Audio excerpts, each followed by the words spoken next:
As it had been in the years before the Great War, Big Mountain, the Big Empty, became home to one of the brightest minds of the 23rd century. The courier watched over the Big Empty for years to come, caring for it and keeping its discoveries safe until they were needed to help others. Which had always been Big Mountain's purpose. Past the laboratories and science, it had always been intended as a place to build the future of all mankind. The Sync Central Intelligence Unit was impressed by the amount of exploration the courier had undertaken. Facilities believed lost, destroyed, or ones that had simply gotten up and walked to new locations had been rediscovered by its intrepid new master. Internally, the artificial personality debated as to whether it preferred the old management to the new, and concluded that the courier's thorough approach to research and investigation was admirable and worthy of its respect. Dr. Mobius continued his research undisturbed in the Forbidden Zone. As much as he had attempted to create better scorpions, he tried the same with humanity, with considerably less success. These failures didn't bother him overmuch. Once the rush of mentats wore off, he forgot he had failed in any event. After all, the bright young mind who had come to visit him in the Forbidden Zone had already exceeded his expectations. The Sync atop the dome bustled with the voices of a small town, constantly chirping, arguing, and snarling at each other. Still, this all happened productively in the interests of its new owner. The Sync Central Intelligence Unit discovered, despite its inversion code, it was comforted by the sense of community the other personalities gave it. The biological research station, obsessed with seeding everything in sight, requested a transfer to the X-22 Botanical Garden, so that it might, in its own words, sensually fertilize the garden's smooth contours. The garden sent back a polite refusal, saying it had prior commitments with a vault it had helped infect before the war. The book chute continued to devour all seditious materials until it nearly choked on a paperclip. It adamantly maintained it was a Chinese paperclip, and the whole thing had been an elaborately orchestrated assassination attempt. Whatever the reason, it slowed down for a while, carefully appraising each document and clipboard that came to it. The light switches continued to bicker and flicker.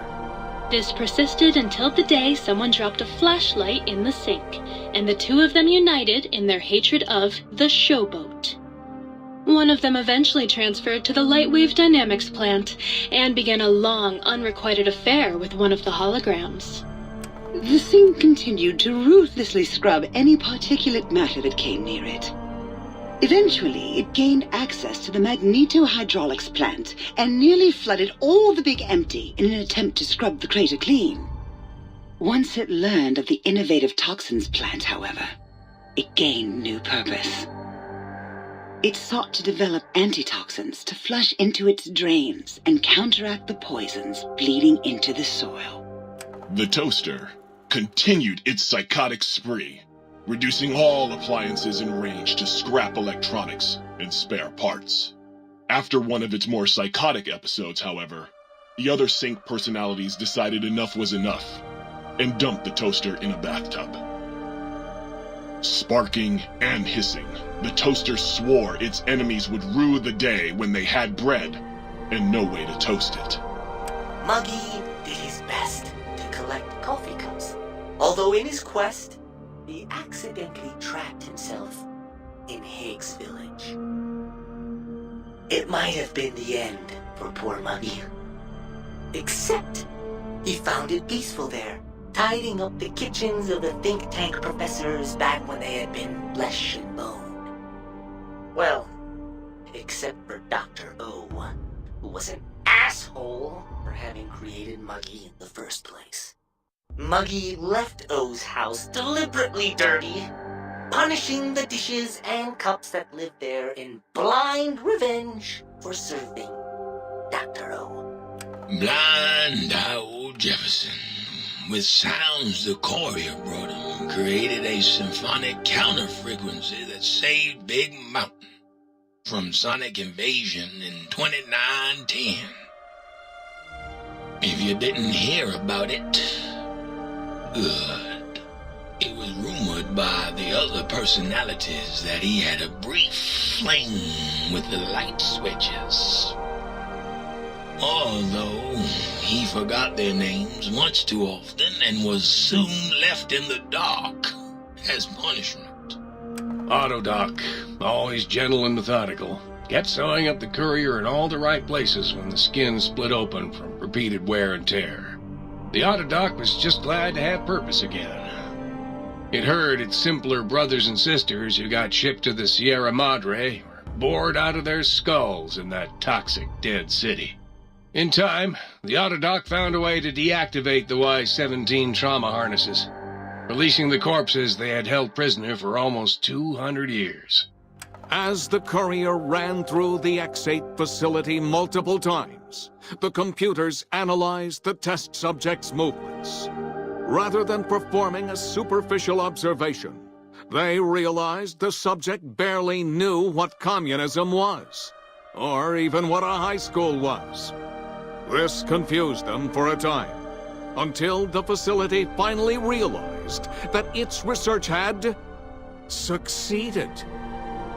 So it let its cyber dogs out into the wastes to help protect small communities from physical aggression rather than communist propaganda. The infiltration program in X-13 felt spent, having repeatedly upgraded the stealth suit until it could upgrade it no more. It felt warm, fulfilled, and a bit sluggish. It realized not long after, the stealth suit had left it without so much as a note on the nightstand. So the infiltration program sent out robo-brains into the wastes, looking for its wayward technology. It eventually found Repcon HQ and set up a new research center, testing and murdering fiends who kept breaking into the facility.